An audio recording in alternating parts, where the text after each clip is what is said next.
নমস্কার বন্ধুরা, আমি এখন দাঁড়িয়ে আছি মাঠা ফরেস্টের জঙ্গলের মধ্যে। আর এই পেছনের এই রাস্তাটাই চলে গেছে সোনকুপি বাঞ্জারা ক্যাম্পে। পুরো রাস্তাটাই বেশ ভালো, জঙ্গলের মধ্যে দিয়ে। মেন রাস্তা থেকে প্রায় 1 কিলোমিটার ভেতরে ঢুকতে হয়। কালকে আমাদের আসতে প্রায় সন্ধে হয়ে গেছিলো। আর যখন আসছিলাম কিছু বাচ্চা খুব মজা করছিল যে হাতি বেরিয়েছে, সাবধানে যেতে। তো সেরকম কিছুই না, জাস্ট ওটা একটা মজা ছিল, ওরা নিজেদের মধ্যে এন্টারটেন করছিল। তো চলুন আজকে একবার দেখে নিই বাঞ্জারা ক্যাম্পের ভেতরটা আর তার পরিবেশটা।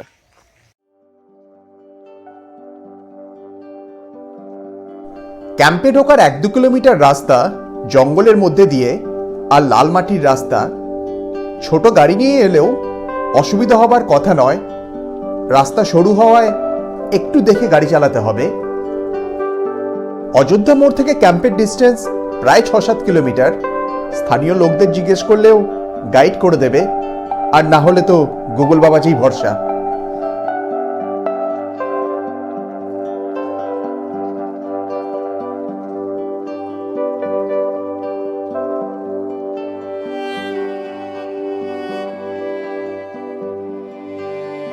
এটা হচ্ছে রিসর্টের ভেতরটা।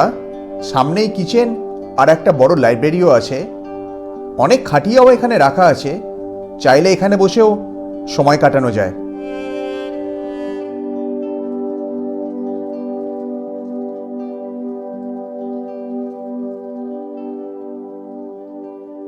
এখন সকাল 7টা, কিন্তু টেন্টের বাইরে কারোর দেখা নেই।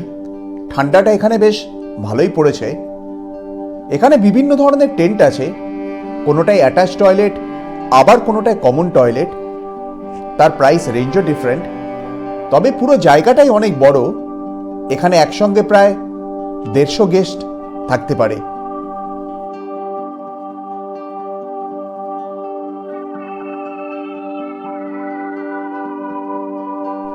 ঠান্ডা এখানে এতটাই পড়েছে যে পুরুলিয়াতে আছি না দার্জিলিংয়ে আছি বোঝা মুশকিল।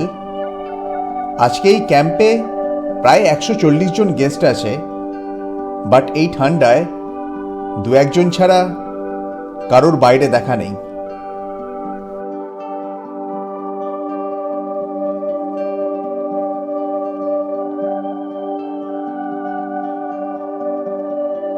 কেউ ইচ্ছে করলে টেন্ট ছাড়াও রুমেও থাকতে পারেন।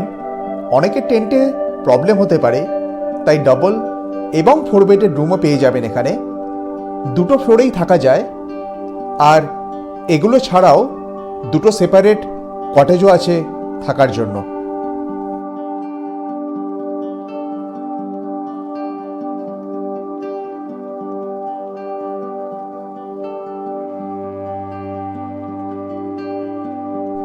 এই হচ্ছে ওপরের রুমের ব্যালকনি থেকে view. Common balcony. Weather clear থাকলে হয়তো ভিউটা আরো ক্লিয়ার পাওয়া যেত।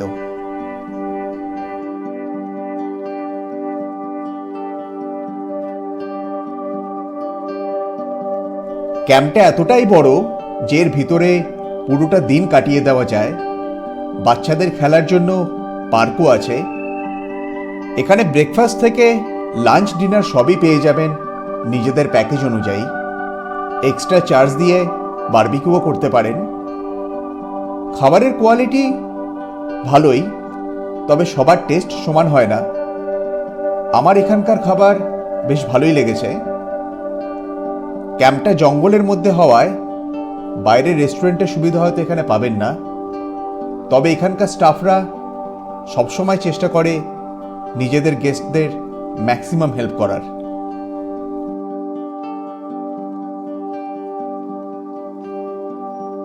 এই টেন্টগুলো দেখতে একটু আলাদা, অনেকটা গ্রামের মাটির বাড়ির মতন। সামনে আবার আলপনা দেওয়াও আছে, আবার ওপরে খড়ের ছাউনি।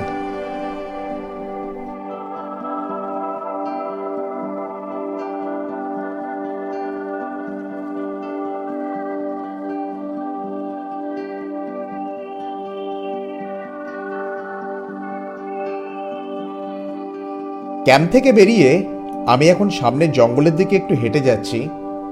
কালকে সন্ধে হয়ে যাওয়ায় বাইরের জায়গাটা ঘুরে দেখা হয়নি। সকালে একটা গ্রুপকে দেখলাম গাইড নিয়ে ট্রেক করতেও বেরোলো। হাতে সময় থাকলে 2-3 ঘন্টার মধ্যে এখান থেকে একটা ছোট ট্রেক করে আসাও সম্ভব।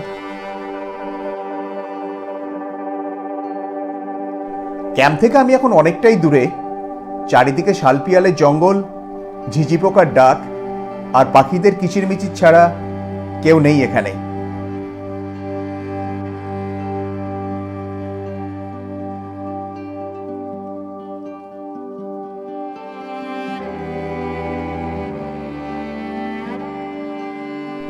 জঙ্গলের ভেতর একা একা ঢোকাটা ঠিক হবে না, তাই এখান থেকে এবার রিটার্ন করছি।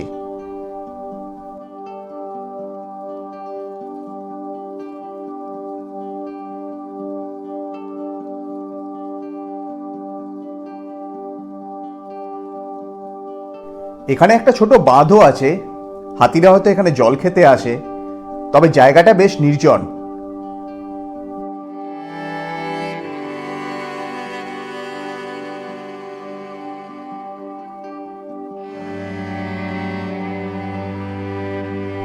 আগের দিন রাত্রে ক্যাম্পের মধ্যেই ছৌ নাচ দেখেছিলাম, আর 1 ঘন্টার পুরো প্রোগ্রামটা দুর্দান্ত ছিল।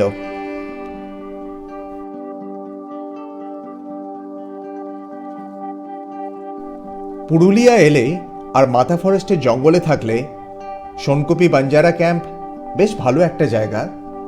লাক্সারি ছাড়া নেচারকে ফিল করতে হলে একবার ঘুরে যেতেই পারেন বাঞ্জারা ক্যাম্প।